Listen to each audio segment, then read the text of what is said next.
Praise the Lord. परमेश्वर का धन्यवाद हो। परमेश्वर ने हमें फिर यह अवसर दिया कि हम खुदा के वचन से अपने आप को उत्साहित करें। अपने आप को उत्साहित करना, अपने आप को प्रोत्साहित करना बहुत ज़रूरी है।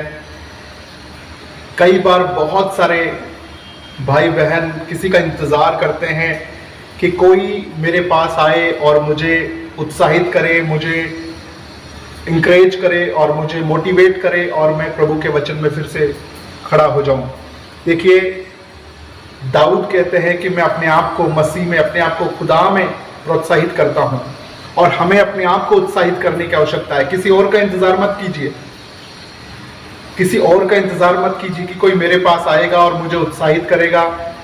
लेकिन आप खुद खुदा के कलाम को पढ़िए, खुद इस वचन को पढ़िए।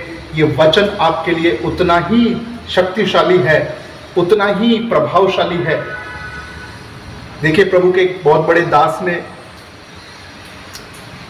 ये बात बोली थी कि जितना सामर्थी खुदा का वचन खुदा के मुंह में है, उतना ही सामर्थी खुदा का वचन आपके मुंह में है। जितना सामर्थ उस वचन में तब था जब यीशु ने उसे अपने मुंह से बोला, उतना ही सामर्थी वो वचन आज है जब आप अपने मुंह से उस वचन को बोलते हैं, उस वचन को क्लेम करते हैं, उस वचन को जब दृढ़ता से आप निश्चय रूप से बोलते रहते हैं और वो वचन बड़े काम करता है। देखिए, पवित्र शास्त्र में जब हम पढ़ते हैं कि वो स्त्री जिसे 12 वर्ष से लहू बहने का रोग था, वो अपने मन में कहती थी कि जिस दिन मैं यीशु के वस्त्र को छू लूंगी मैं चंगी हो जाऊंगी, जिस दिन उसके वस्त्र को छू लूंगी मैं चंगी हो जाऊंगी। और जैसे ही उसने खुदा के वस्त्र को छुआ वो चंगी हो गई। जैसे ही उसने कहा, जैसे उसका विश्वास था वैसा उसके लिए हो गया। जैसा वचन वो बोलती थी उसके लिए वैसा हुआ। आप भी खुदा का कलाम को अपने मुंह से बोलना शुरू कीजिए, खुदा के कलाम को अपने मुंह से क्लेम करना शुरू कीजिए। प्रभु के वचन में मरकुस की किताब उसका 11वां अध्याय और 24 और 23 वचन में लिखा है कि तुम इस पहाड़ से कहो कि यहां से उखड़ जाए और समंदर में जा पड़े तो वो तुम्हारी बात मान लेगा, वो तुम्हारी बात मान लेगा। खुदा का कलाम कह रहा है कि तुम पहाड़ से कहो तो पहाड़ तुम्हारी सुनेगा। हम सोचेंगे कि पहाड़ के कान थोड़ी है,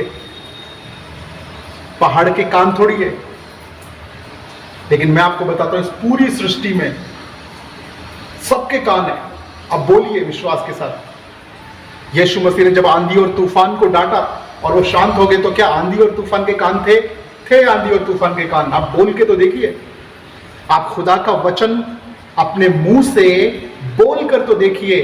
आंधी और तूफान भी सुन सकते हैं, पत्थर सुन सकते हैं, गधा सुन सकता है। आपकी बीमारी क्यों नहीं सुन सकती है? आपका कैंसर क्यों नहीं सुनेगा? आपकी समस्याएं क्यों नहीं सुनेंगी? आप विश्वास के साथ खुदा के वचन को क्लेम करें, बोले खुदा के वचन को, और जैसा तेरा विश्वास है वैसा तेरे लिए हो जाएगा। तो डरिए मत, खुदा के वचन को बोलना शुरू कीजिए, क्योंकि खुदा का वचन खुदा के मुंह में जितना सामर्थी है, आपके मुंह में भी वो उतना ही सामर्थी है। विश्वास के साथ बोलिए, कुछ संदेह मत कीजिए, कुछ डाउट मत कीजिए, इस वचन पर कभी शक मत कीजिए। ये उठाकर आपको ऊंचा कर देगा। आमेन। Praise the Lord.